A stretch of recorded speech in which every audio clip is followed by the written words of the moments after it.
Barchangizga assalomu alaykum do'stlar. Siz 12-kanalni tomosha qilyapsiz. Biz bugun mamlakatimizning yutuqlari mavzusidan biroz chekingan holatda sizni o'lkaning eng katta muammoli hududlaridan biri Orol dengizi tomon sayr qilishga chorlaymiz.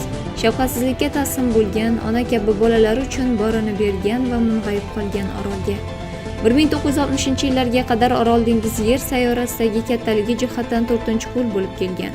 Uning suvlarida baliqlar juda ko'p edi. Qirg'oqlarda portlar va zavodlar ishlab turgan, odamlar ish bilan ta'minlangan, yon atrofdagi shaharlarda esa hayot qaynagan. Keyin hammasi o'zgarib ketdi. Salbiy oqibatlar avj ola boshladi. Dengiz qurish pallasiga kelib qoldi. Mo'ynoqda odamlar dengizni avvalgi holatga qaytishidan juda umidvor edilar. Turli kanallar qazilganiga qaramasdan suv quriy boshladi. Oxir-oqibatda ular ko'zlarida yosh to'kib yig'ladilar. Dengizdan iltimos bizni tashlab ketma deya iltijo qildilar.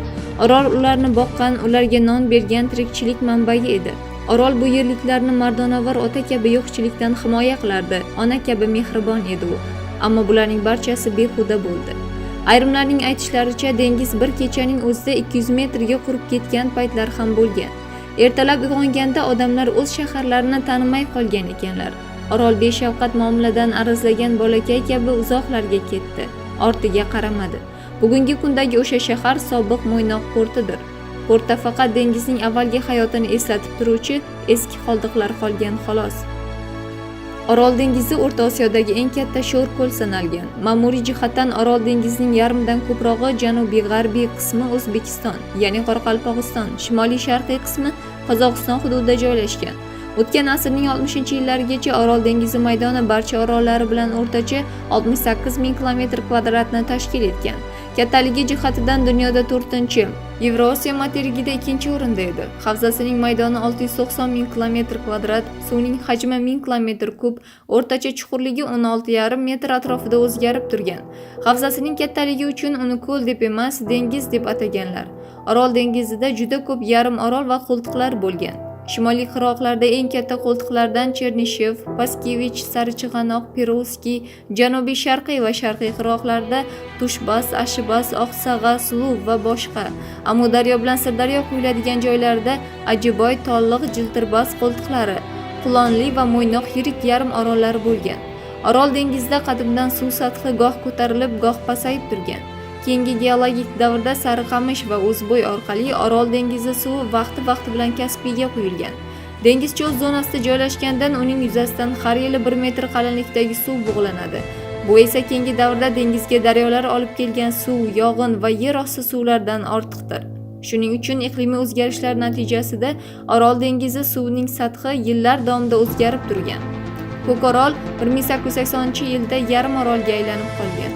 1881-yil suv sathi pasaygan. 1885-yildan Orol dengizida suv sathi yana ko'tarila boshlagan. 1899-yilga kelib Ko'korol orol bo'lib qolgan. 1919-yil dengiz maydoni 67300 kilometr kvadrat, suv miqdori 1087 kilometr kub bo'lgan bo'lsa, 1935-yilga kelib maydoni 69670 kilometr kvadrat, suvning miqdori 1153 kilometr kubga ko'paydi. Keyingi 1,5 asr mobaynida dengiz suv sathi ancha o'zgargan.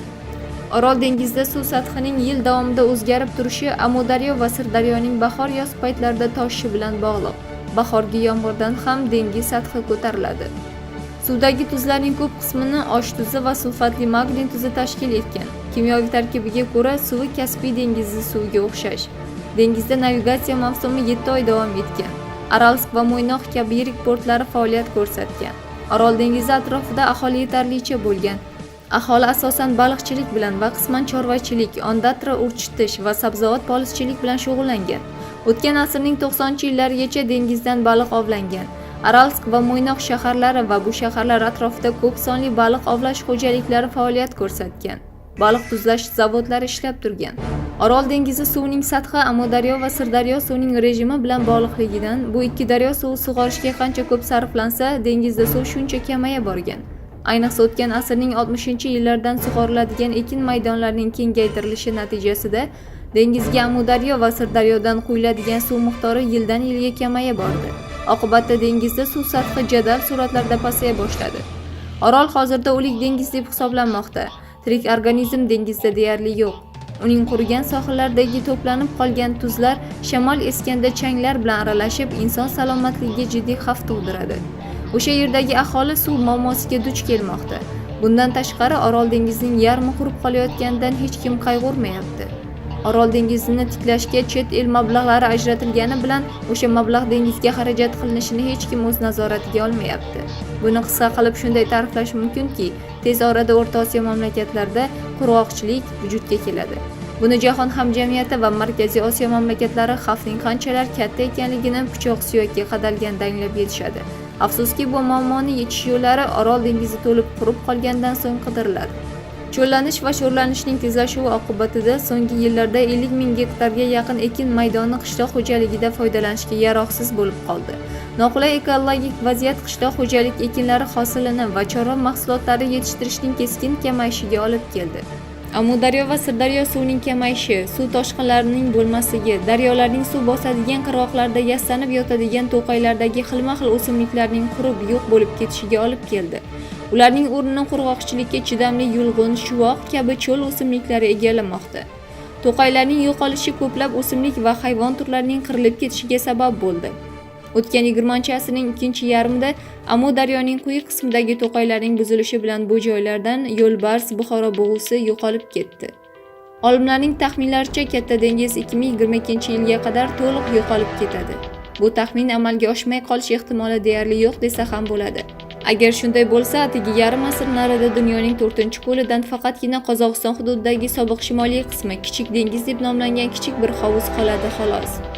Orol dengizi fojiasi nafaqat Markaziy Osiyo aholisini, butun dunyo odamlarini ham ko'z yosh to'kishga majbur qildi. Bu mavzu 1978-yilda o'zbek yozuvchisi Jon Rit Abdullaxonovning Borsa kelmas asarida, 1987-yilda rossiyalik kinorejissyor Aleksandr Sidelnikov kinostudiyasida tasvirga tushirgan kompyuter o'yinlari hujjatli filmida, 1988-yilda rejissyor Rashid Nugmanov Kazaxfilm kinostudiyasida suratga olgan Igna filmida yoritilgan. 2014-yilda Buyuk Britaniyaning butun dunyoga mashhur Pink Floyd rock gruppasining Louder Than Words qo'shig'i asosida suratga olingan klipi Orol dengizining sobiq qirg'oqlarida tasvirga tushirilgan. Ushbu klipda Mo'ynoq aholisining haqiqiy vakillari suratga tushganlar. Klipda bir mo'ysafid nabiralariga Orol dengizi to'g'risida iliq xotiralarni gapirib berayotib, ularga qog'ozdan kemachalar yasab bergani, shu payt birdan ma'yus o'yga cho'mgani, ammo hatto yig'lashga ko'zining yoshi ham qolmagani, dengizni hech qachon ko'rmagan bolakaylar esa kemalar qabristonida o'zlarini kapitan, matros yoki baliqchi deya tasavvur qilib o'ynab yurganlari, qog'ozlardan yasalgan baliqchalarni ovlaganlari suratga olingan. Videoklip 13 kishidan iborat oila baland qirg'oqda ularni tashlab ketgan Orol dengizining iziga ma'yuslik bilan tikilib turgan kadr bilan yakunlanadi. Ushbu klipni tomosha qilgan dunyodagi millionlab tomoshabinlar Orol dengizining achinarli taqdiriga rahmi kelgancha qatra ko'z yoshlarini yashira olmaganlar. Omon bo'ling do'stlar, ko'rishguncha.